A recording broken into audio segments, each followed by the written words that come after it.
నమస్కారం. సత్య టీవీ వార్తలకు స్వాగతం. తెలుగు నేలపై పారే ప్రతి నీటి చుక్కలోనూ, పండించే ప్రతి మెతుకులోనూ మహనీయుడు సర్ ఆర్థర్ కాటన్ ముద్ర కనిపిస్తుంటుంది.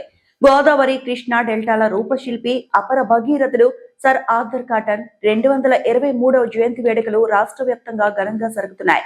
విజయవాడలోని జలవనరుల శాఖ కార్యాలయంలో కాటన్ విగ్రహానికి సాగునీటి వినియోగదారుల సంఘాల సమైక్య రాష్ట్ర అధ్యక్షులు ఆళ్ల వెంకట గోపాలకృష్ణారావు నివాళులర్పించారు. ఈ సందర్భంగా కాటన్ చేసిన కృషిని, ప్రస్తుత ప్రభుత్వ జల వనరుల ప్రాజెక్టుల ప్రాధాన్యతను ఆయన గుర్తు చేశారు. కోట్లాది ఎకరాలను సస్యశ్యామలం చేసి డెల్టా రైతుల నుదిటి రాతను మార్చిన మహనీయుడు సర్ ఆర్థర్ కాటన్. ఆయన 223వ జయంతి సందర్భంగా విజయవాడ జల వనరుల శాఖ ఆవరణలో ఘనంగా నివాళులర్పించారు. సాగునీటి వినియోగదారుల సంఘాల సమైక్య రాష్ట్ర అధ్యక్షులు ఆళ్ల వెంకట గోపాలకృష్ణారావు ఈ సందర్భంగా ఆయన మాట్లాడారు. సాంకేతికత లేని ఆ రోజుల్లోనే వందలాది మైళ్లు గుర్రంపై తిరిగి ధవళేశ్వరం వద్ద గోదావరిపై ఆనకట్ట నిర్మించిన కాటన్ కృషి అమోఘమన్నారు. దేశ చరిత్రలోనే తొలిసారిగా కృష్ణా గోదావరి డెల్టాలను ఆయకట్టు డ్రైనేజీ పద్ధతిలో అభివృద్ధి చేసిన ఘనత కాటన్ దేనని ఆళ్ల కొనియాడారు. 1840లోనే కృష్ణా నదిపై ఆనకట్టకు ప్రతిపాదనలు పంపి ఆ ప్రాంతాన్ని అన్నపూర్ణగా మార్చారని గుర్తు చేశారు.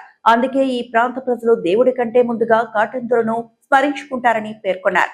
అదే కాటన్ స్ఫూర్తితో నేడు సీఎం చంద్రబాబు నాయుడు, మంత్రి నిమ్మల రామానాయుడు నేతృత్వంలో రాష్ట్రంలో సాగునీటి రంగానికి ప్రభుత్వం పెద్దపీట వేస్తుందని ఆళ్ల తెలిపారు.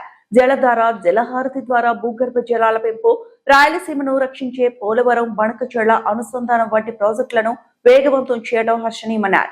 ముఖ్యంగా రాష్ట్ర జీవనాడి పోలవరం ప్రాజెక్టు కోసం కేంద్రం నుంచి 15,000 కోట్ల రూపాయల నిధులు సాధించడం గొప్ప విషయమని, 194 టీఎంసీల సామర్థ్యంతో 45.72 మీటర్ల పూర్తి స్థాయి ఎత్తులో ప్రాజెక్టును త్వరగా పూర్తి చేయాలని ఆయన కోరారు. కాటన్ ఆశయాలను కాపాడి భావితరాలకు నీటి భద్రతను అందించడమే ఆయనకు మనం ఇచ్చే నిజమైన నివాళి అని ఆళ్ల వెంకట గోపాలకృష్ణారావు స్పష్టం చేశారు.